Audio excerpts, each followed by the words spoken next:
El crepúsculo maya, de Juan Villoro. Fragmento del libro Los culpables. La culpa fue de la iguana. Nos detuvimos en el desierto ante uno de esos hombres que se pasan la vida en cuclillas, con 3 iguanas tomadas del rabo. El tomate revisó la mercancía como si supiera algo de animales verdes. El vendedor, con un rostro acuchillado por el sol y la sequía, informó que la sangre de la iguana reponía la energía sexual. No nos dijo cómo alimentar al animal porque pensó que nos lo comeríamos de inmediato. El tomate trabaja para una revista de viajes. Vive en un edificio horrendo que da al viaducto. Desde allí describe las playas de Polinesia. En forma excepcional, esta vez sí recorría los sitios de los que iba a escribir, Oaxaca y Yucatán. 4 años antes, habíamos hecho la ruta en sentido inverso, Yucatán-Oaxaca. Entonces éramos tan inseparables que si alguien me veía sin él, me preguntaba, ¿y dónde está el tomate? Culminamos el viaje anterior en Monte Albán, durante un eclipse de sol. Las piedras doradas perdieron su resplandor y el valle se cubrió de una luz tenue, que no correspondía a hora alguna. Los pájaros cantaron con desconcierto y los turistas se tomaron de la mano. Yo sentí arrepentimiento muy raro y le confesé al tomate que lo había tirado al cenote de Chichén Itzá. Eso había ocurrido unos días antes. Al ver el agua sagrada, mi amigo habló maravillas de los sacrificios humanos. Los mayas, supersticiosos de lo pequeño, echaban al agua sagrada a sus enanos, sus juguetes, sus joyas, sus niños favoritos. Me acerqué a un grupo de sordomudos. Una mujer traducía los informes del guía al lenguaje de las manos. El que bebe agua del cenote regresa a Chichén Itzá. Estábamos al borde de un talud y el tomate se inclinaba. Algo me hizo empujarlo. El resto del viaje fue un calvario porque le dio salmonelosis. En Monte Albán, bajo la luz incierta del eclipse, me sentí mal y le pedí perdón. Entonces, él aprovechó para preguntarme, ¿de veras no recuerdas que te colé al concierto de Silvio Rodríguez? Muy al principio de nuestra amistad, en los tempranos años 70, el tomate había sido sonidista del grupo folclórico Aztlán. En su momento de gloria, intervino en un festival de la nueva trova cubana. Sinceramente, yo no recordaba de verle esa entrada, pero él me decía con cierta sonrisa mustia. Yo sí me acuerdo. Su sonrisa me irritaba porque era la misma con que me confesó que se había acostado con Sonia, la refugiada chilena a la que cortejé sin la menor posibilidad de quitarle la ruana. La reconciliación en Monte Albán sirvió para que dejáramos de vernos. Habíamos cruzado una línea invisible.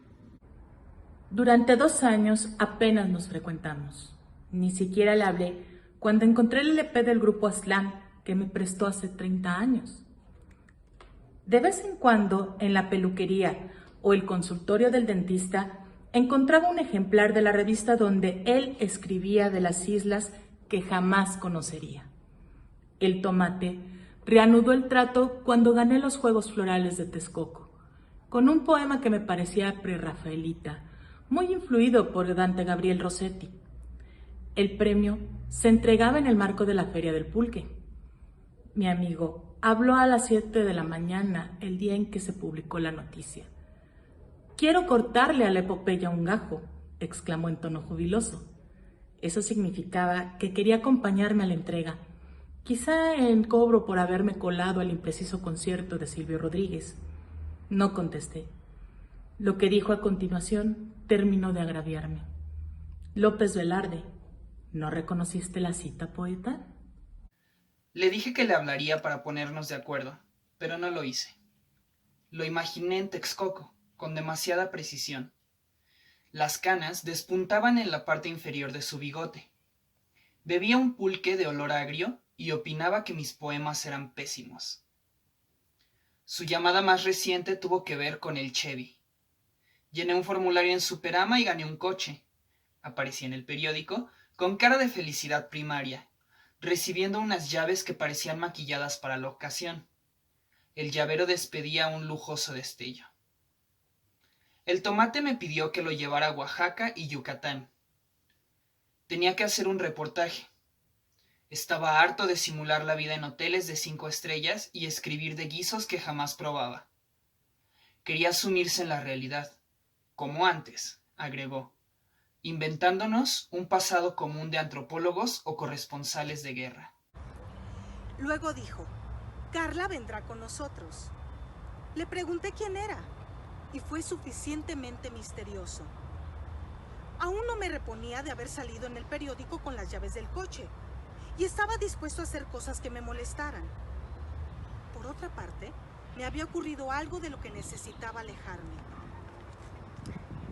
Ha pasado tanto tiempo y aún no puedo hablar del tema sin vergüenza. Me acosté con Gloria López, que está casada, y ocurrió un accidente del que ninguno de los dos tenía antecedentes. Un hecho improbable, como la combustión interna que puede hacer que un cuerpo o el negativo de una película se enciendan hasta calcinarse. Mi preservativo se esfumó en su vagina. ¡Una abducción!, dijo ella, más intrigada que preocupada. Gloria cree en extraterrestres. Yo le interesaba para un revolcón ocasional, pero le interesó de sobremanera establecer un contacto del tercer tipo, del que yo había sido mero intermediario. ¿Cómo puede desaparecer un hule indestructible? Ella estaba del sesgo alienígena de la cuestión. ¿Podía quedar embarazada? ¿O el condón estaba encapsulado? Este último verbo me recordó su película favorita, Viaje Fantástico, con Rachel Welch. Gloria era demasiado joven para haberla visto cuando se estrenó. Un exnovio que se dedicaba a la piratería de videos la puso en contacto con esa fantasía que parecía concebida para ella. La tripulación de una nave es reducida a un tamaño microscópico e inyectada en un cuerpo para realizar una compleja operación médica. El organismo, como variante del cosmos, solo podía excitar a alguien que vivía para ser raptada a otras dimensiones. ¿Cómo se sentirán los internautas dentro de ti? Preguntaba con la seriedad de quien considera que eso es posible. ¿Puede haber algo más cachondo que tener internautas en las venas? Los productores de la película habían pensado lo mismo al escoger a Rachel Welch y asignarle un entalladísimo traje blanco. El despropósito sexual de que un diminuto cuerpo turgente avance por tu sangre sedujo a Gloria, que ahora se sentía tripulada por el condón que se le había quedado adentro.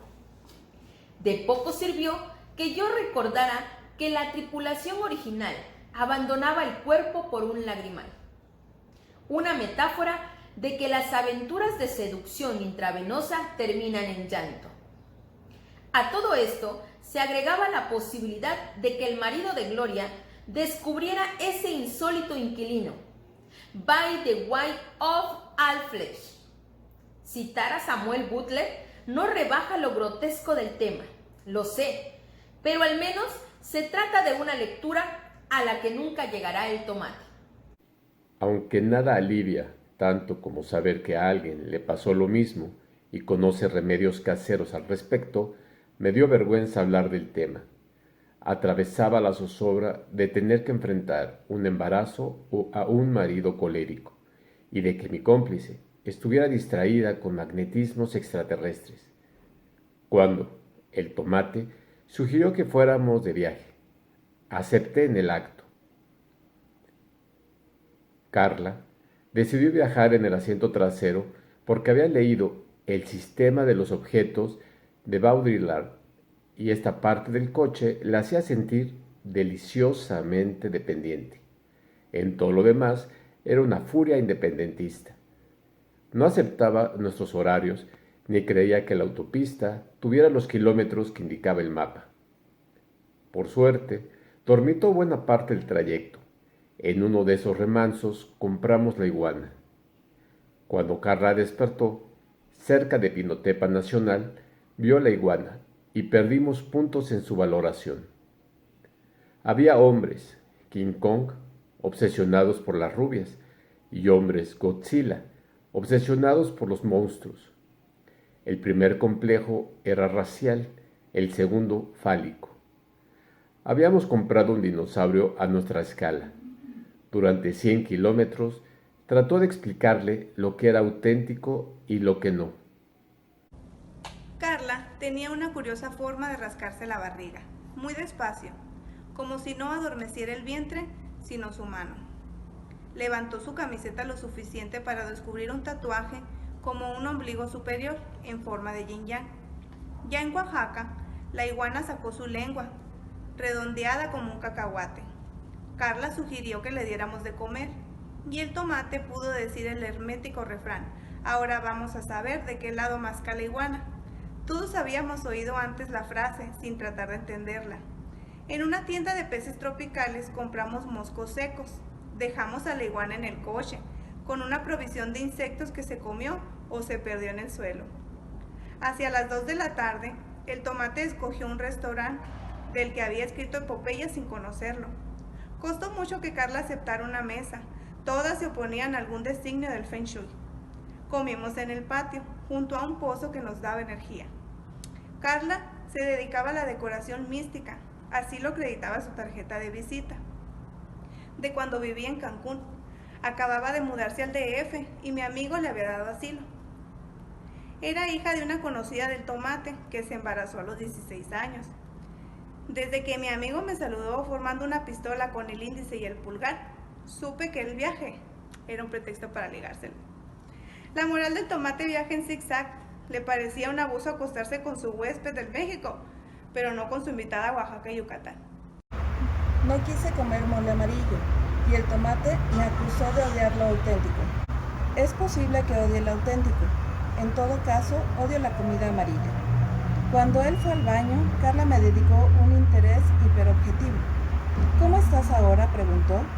Supuse que el tomate le había hablado, de un antes tremendo. Ella hizo una pausa y agregó, en tono cómplice: entiendo lo de la iguana. Las emociones son confusas. Me gustó que me viera como un mueble reubicable. Acepté que la había pasado mal, pero ya iba mejor. Hablé hacia las migajas de su plato. Luego, alcé la vista a sus ojos castaños. Ella arruinó su sonrisa al decir: él se preocupa mucho por ti. Por supuesto, se refería al tomate. Me molestó que se convirtiera en pronombre y aprovechara mis declives para hacerse el amigo solidario. ¿Qué le había dicho Carla? Que me interné voluntariamente en el psiquiátrico San Rafael mientras él bailaba cuecas revolucionarias con Sonia. No era cierto. Además, en busca de exaltación prerrafaelita, me sometí a un ayuno que me condujo a la semidecencia. Pero el tomate había inventado otras rarezas. Carla me habló como Jackie Don Juan a Carlos Castañeda. Cada quien tiene su animal interior. Tocó mi mano con comprensiva suavidad.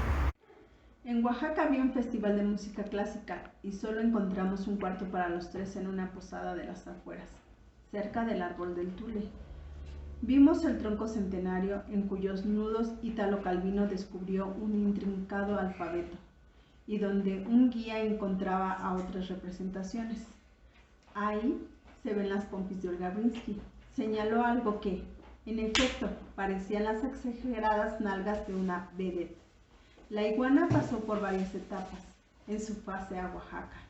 Solo pensaba en huir de nosotros. En el cuarto había 2 camas, la matrimonial que nos asignó Sonia y la de ella. El armario era un sólido armatoste de tiempos de la Revolución. No había Feng Shui que lo moviera. Ahí durmió la iguana, o mejor dicho, ahí quisimos que durmiera. En la madrugada escuché un rascar de uñas. Fui al armario, la iguana había desaparecido.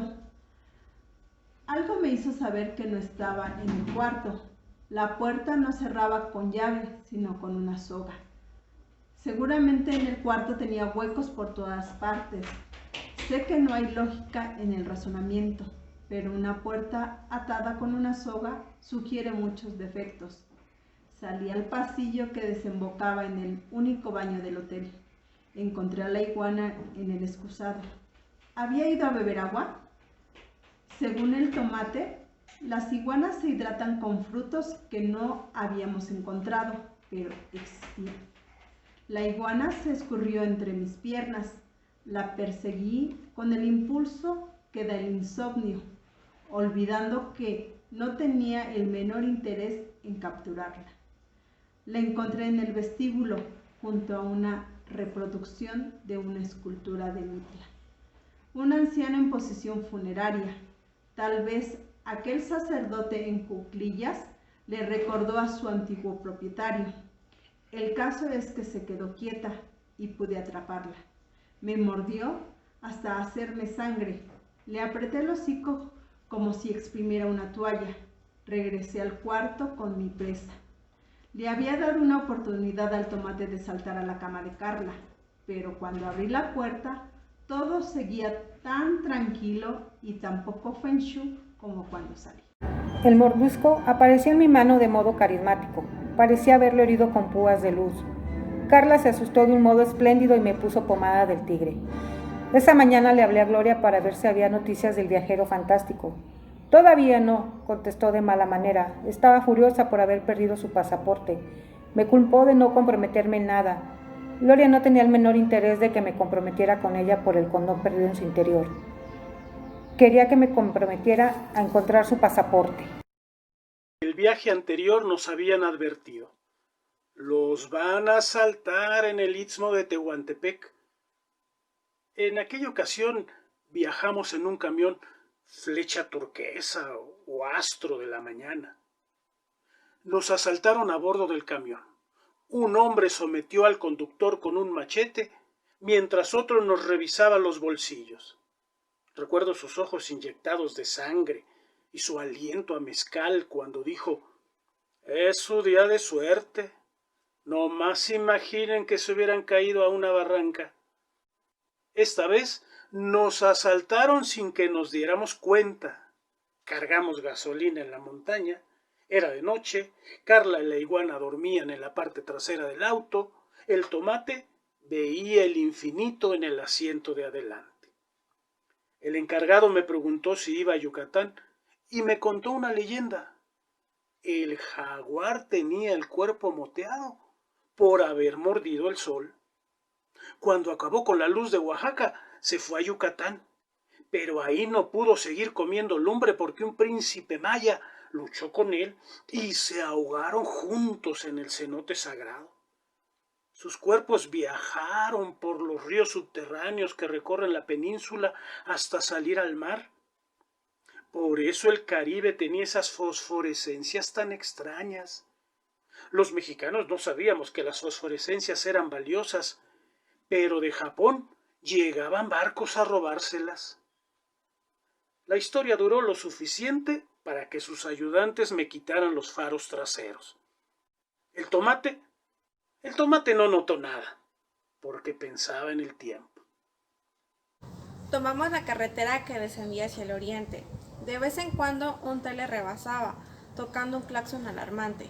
Solo conecté esto con la ausencia de faros cuando llegamos al hotel en Villahermosa y revisé el coche. ¿Qué clase de pendejo eres?, le pregunté al tomate. Yo tampoco advertí el robo, pero al menos escuché la leyenda maya. ¿Para qué querían los japoneses las fosforescencias marinas? ¿Serán nutritivas? Pensé en lo sencillo que era engañar a una persona como yo. Por contraste, estimé un poco más al tomate. Me vio con una tristeza desarmante. ¿Te digo una cosa?, preguntó. No guardó mi respuesta para contarme que antes de salir del DF se había quemado las verrugas que tenía en el pecho. Me sentí muy viejo con las verrugas. Se levantó la camisa para mostrarme sus quemaduras, como un desollado dios Zipetutec. Obviamente se había quemado en beneficio de Carla. La otra noticia fue que la iguana se esfumó en el istmo. Bajamos las maletas y las botellas de agua de Carla sin que apareciera por ningún lado. En Villahermosa nos hospedamos en unos bungalows con terraza. De tanto en tanto, un camarero se acercaba a ofrecer una copa.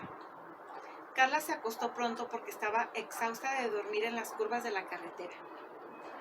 El tomate y yo fumamos unos puros secos que le compramos a un vendedor de flores de papel y bebimos ron hasta la madrugada.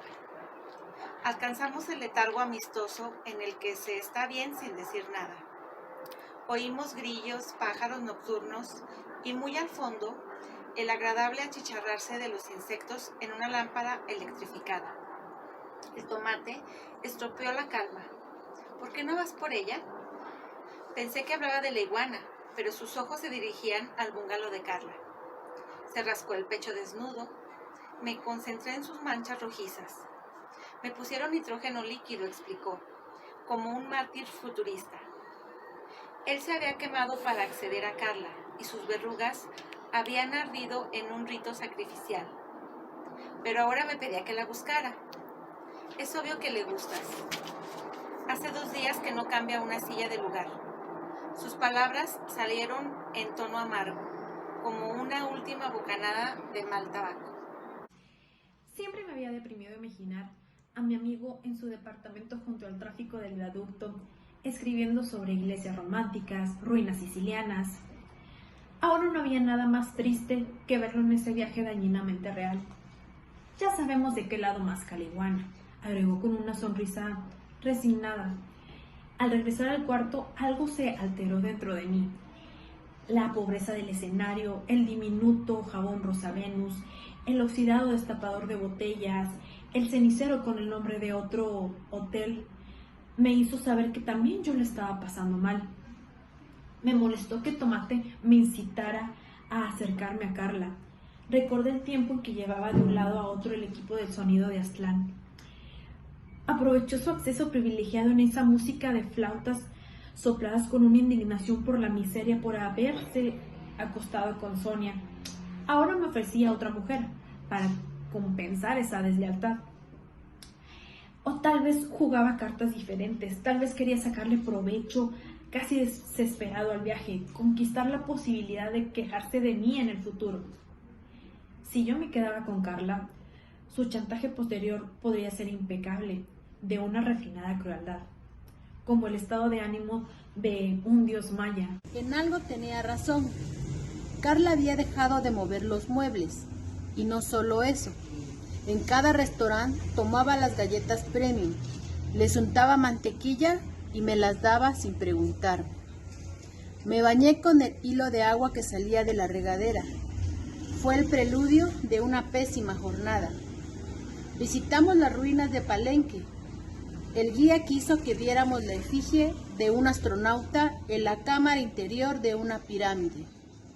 Los mandos de la nave eran mazorcas de maíz. Nada es auténtico, masculló el Tomate. El día entero me vio como si yo acabara de salir del bungalow al que me había propuesto entrar. Carla advirtió que algo estaba mal entre nosotros y se distrajo canturreando una indescifrable melodía. Visitamos deprisa las ruinas de ladrillo de Comalcalco. Comimos peje lagarto sin comentar su extraño sabor y enfilamos hacia la meseta de los Reyes Mayas. Avanzábamos por una región de arbustos secos, coronados de flores lilas, cuando un curioso tableteo salió del cofre delantero. Pensé que se había roto la banda o alguna de las muchas partes que desconozco en el motor.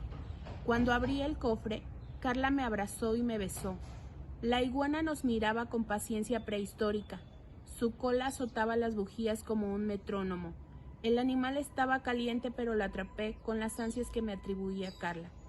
En Maní revisé el coche mientras los otros bebían horchatas.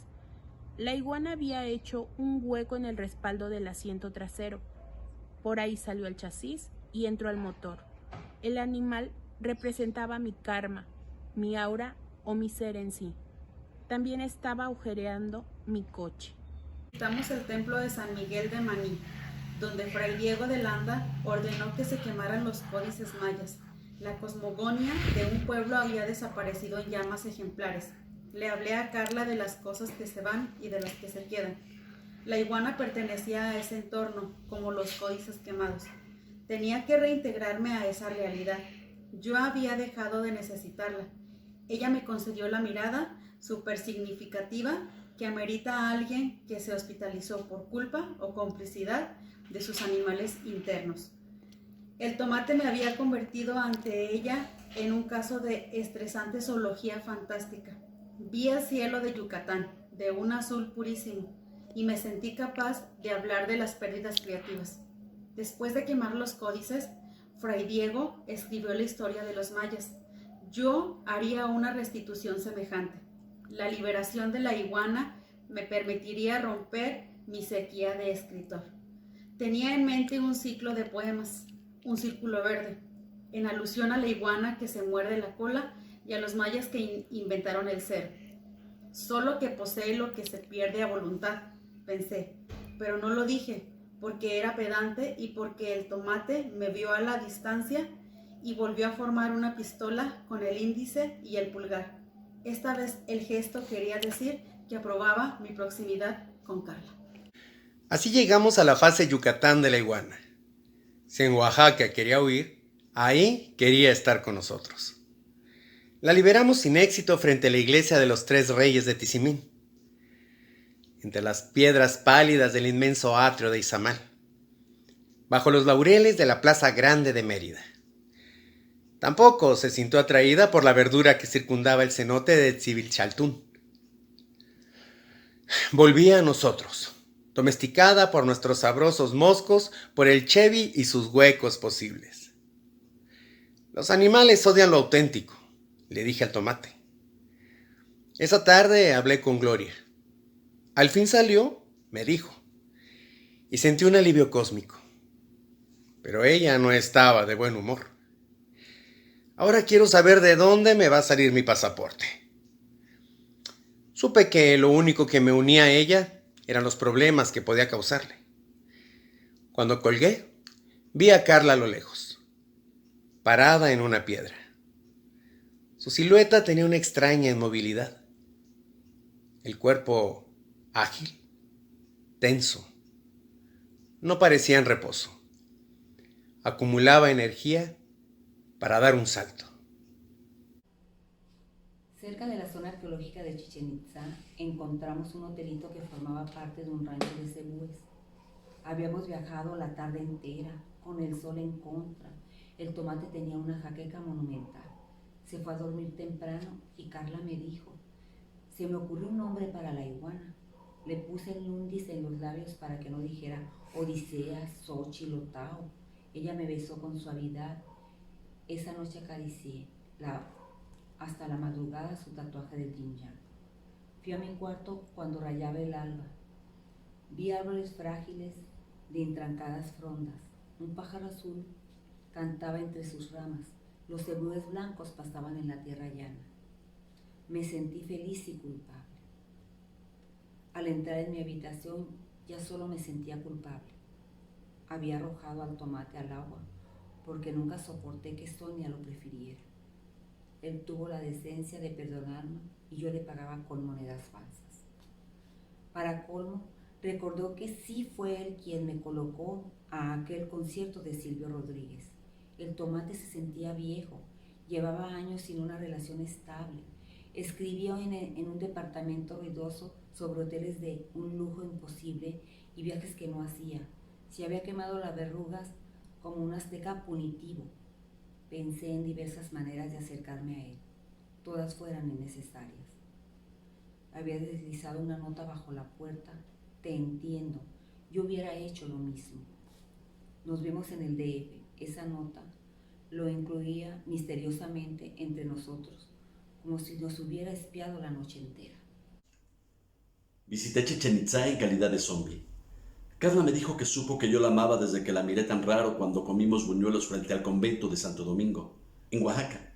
La verdad, entonces la vi raro porque la iguana insistía en morderme donde ya me había mordido.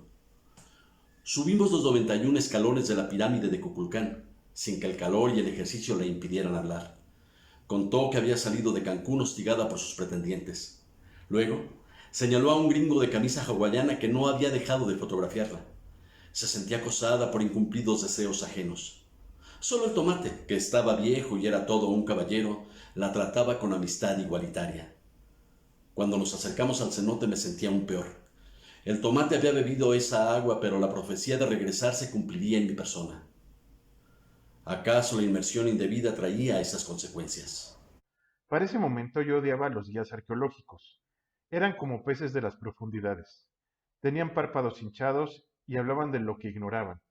Había tantos que resultaba imposible no oír lo que salía de sus cabezas llenas de agua oscura. En el Tzompantli, lugar de los cráneos, uno de ellos contó que los mayas llevaban iguanas en sus travesías. Las rebanaban vivas porque la carne se pudre muy rápido en el calor de Yucatán. En la escala de Sashve, el camino blanco que une las ciudades sagradas, arrancaban un poco de carne y seguían adelante. Mientras el corazón de la iguana siguiera latiendo, podían comerla en trozos. Luego se comían el corazón. El guía sonrió con sus dientes de pez. Sentí un hueco en el estómago. Carla se mordió una uña con esmero. Compré mangos verdes, pero ella no quiso probarlos. Vimos las delicadas calaveras de Tzompantli, la escritura en piedra de esos edificios legibles en un idioma extraviado. Pensé en la iguana sangrante que alimentaba a los peregrinos mayas. Una sensación de pérdida, de horror difuso se apoderó de mí. Nuestra iguana nos seguía como una mascota insensata. Recordé lo mucho que le debía al tomate. A su manera quiso hacerme un favor y desapareció. Al alba, como el llanero solitario. Carla miraba el cielo para no ver a la iguana. Los guías mienten, son peces ciegos, le dije. Ella no me pidió que le explicara la frase. Debía pensar algo terrible. Se sacudió, presa de un escalofrío. Tal vez la crueldad maya la impresionaba menos que el efecto de esa historia. La forma en que se cruzaba con nuestro viaje. El tomate me había promovido ante ella como un conflicto atractivo que quizá no había alcanzado a comprobar o que empezaba a sobrarle. Apartó mi mano. Tengo que pensar, dijo, como si las ideas le llegaran por el tacto. Oscurecía cuando nos acercamos al cenote. La iguana se desvió al ver a 4 o 5 ejemplares de su especie en la tierra húmeda que rodeaba el ojo de agua. Ahí nos abandonó. El Chevy aguardaba en el estacionamiento. Pensé en las cosas que se destruyen para que exista la poesía. Pensé en Jets y el amor imposible y sacrificado de los celtas. Pensé en mi incapacidad de ser crepuscular. Carla quiso subir al asiento trasero. Le pedí que se sentara junto a mí. Esta vez no aludió a el sistema de los objetos. Es el asiento de la muerte, dijo. No soy tu chofer, contesté con un filo cortante. Ella obedeció asustada. Nos estrellamos a 3 curvas de Chichén Itzá. El freno no me respondió. El chicote del pedal estaba roído. Carla se rompió 2 costillas que le perforaron el pulmón. El Chevy fue declarado pérdida total. Yo salí sin otra herida que el mordisco que ya tenía en la mano. A veces pienso que Carla dejó de hablarme porque salí ileso y le pareció que así le daba intencionalidad al accidente. Había dicho demasiadas veces, no fue tu culpa. Todo estaba mal desde antes de subir al coche o desde un momento anterior, ya irrecuperable. ¿Qué designio cumplíamos cuando mezclamos nuestros alientos y creímos buscarnos en 2 cuerpos? Traté en vano de escribir el círculo verde. Durante largas tardes, lo único que hice fue dibujar un animal. En cambio, el tomate publicó su reportaje con estupendas fotos de Oaxaca y Yucatán. Al leerlo, recordé la nuca de Carla, sus manos en las mías, la piel de su espalda resplandeciendo en la luz que solo existe en la península. Esa noche la vi en sueños. Le pregunté el nombre de la iguana, pero no soñé su respuesta. Recuerda que el IMSS también es cultura.